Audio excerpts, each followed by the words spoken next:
Next case will be by Dr. Mantos Panja. So this is a very important case. Actually, I participated in an adult trial, aggressive diagnosis of restenosis. It is conducted from Toronto. 26 center of the country has taken. So it is from 96. So I follow up this patient of the angioplasty from 96 to until now. I given the case, please. Excuse me. So out of 3,500, I am the principal investigator of adult trial from Calcutta.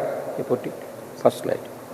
So I contributed 55 patients. That patient thoroughly followed up. And all the long-term follow-up, very late complications, of 17 years follow-ups, I putting in the one of the example of the long-term follow-up. Yes.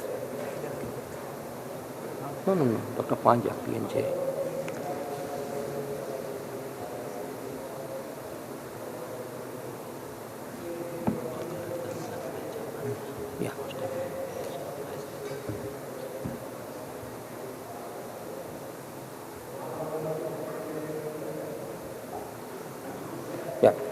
So therefore, very late complications, so 17 years follow-up. Actually, this case I presented is very accepted and also presented the last PCR, very interesting discussion done by these various people of the country. And our experience, very late complication, I told you the adult trial conducted 26 for Toronto, so 26 countries participated, my case 55, I presenting one of my important case. So this is very interesting case in 96. We are doing the angioplasty in 1985 March, and the 96 I got the bear stent. That time Victor stent is used. So this patient, and the 96 patient admitted SSKM Postgraduate Institute, Calcutta, and presented with acute marker in Fox sense, thrombolysis given within 6 hours, and patient ongoing pain. So after 12 hours of the thrombolysis, angiography done, and LED shows 95% proximal lesion. And that was stented that time by bear stent, Medtronic Victor stent. This patient doing well. The patient every 4 months or 6 months used to come to me, regular follow-up, patient not diabetes, only smoker and bronchial asthma, and COPD components are there. And when I detected in March 2007, from 96 doing well, the patient even bear stent, 11 years working well. So what is it? The patient shows the restenosis of Victor stent. We underwent the revascularizations, lesion pre-dilated by regular balloon followed by the cutting balloon, and the Cypher stent ultimately put 3 into 23 millimeter. So this is very interesting. See, very important phenomena here. Restenosis of proximal LED, we Victor stent, very radiolucent stent. And then we are giving the conventional balloon initially followed by the cutting balloon, and the whole entire the Victor stent. So we gain the luminal diameter here. And then after the dilatation, you see, we give the, and that is the Cypher stent, and the proper expansion is there. So therefore the IVAS, Poorman IVAS boost is the well expanded stent of the Cypher of the restenotic area of Victor stent. This is the final result, 2007. So patient used to come again to regular follow-up. Up to January 2007 to 2000 November, he is doing well. Again patient symptomatic from December 2010. That time in the CSI Calcutta we had put in the workshop, I have done the case for the management of the restenosis. You see, the stent, the restenosis of Cypher stent. The question allowed, after 4 years, within 4 years, the Cypher stent restenosis once again. How will manage this case?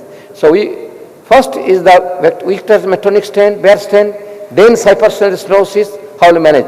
This patient is 30% ejection fraction, the COPD, renal impairment, creatinine is 3.8. So we think whether I was inclined to do the CABG single vessel, but our surgeon and anesthetist refused for that because the COPD, extensive COPD. So therefore I take a decision for the interventional Dyer. So therefore we were undertaking the revasculation with the Dyer after Cypher restenosis. Now it is pre-dilated by the cutting balloon, you see.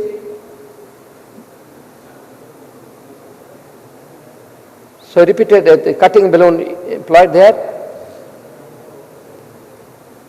And after the cutting balloon, you see, we gain the good area of revasculations and of the good flow to the distal coronary artery. Patient doing well. Now the patient actually 11-month follow-up, doing well, no problem, patient symptomatic, no symptomatic at all. Only the COPD component is there. The take-home message from this patient may survive for more than 17 years, even after intervention, if they were properly followed up, clinically and treated by relevant scientific revasculations, which is seen in this case. So therefore, we are stent 11 years work well.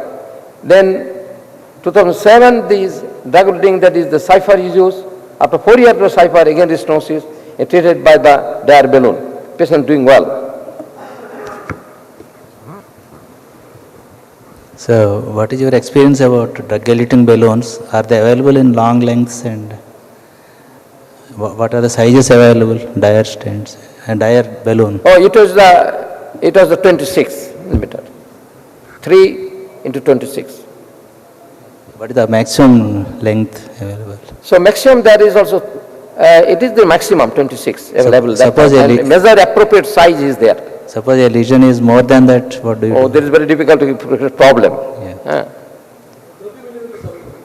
Yeah. 30 millimeter nowadays available with the other. Big Brown also the 30 millimeter now. Big Brown they are also coming with the drug-eluting balloon, and Medtronic is coming now, the bigger size is available nowadays. 33 millimeter Medtronic also available, and the Big Brown is the 30 millimeter available. Yeah, this is one area where more research is necessary about use of drug-eluting balloons in instant restenosis. It's a very important area. Yeah. Any questions from audience?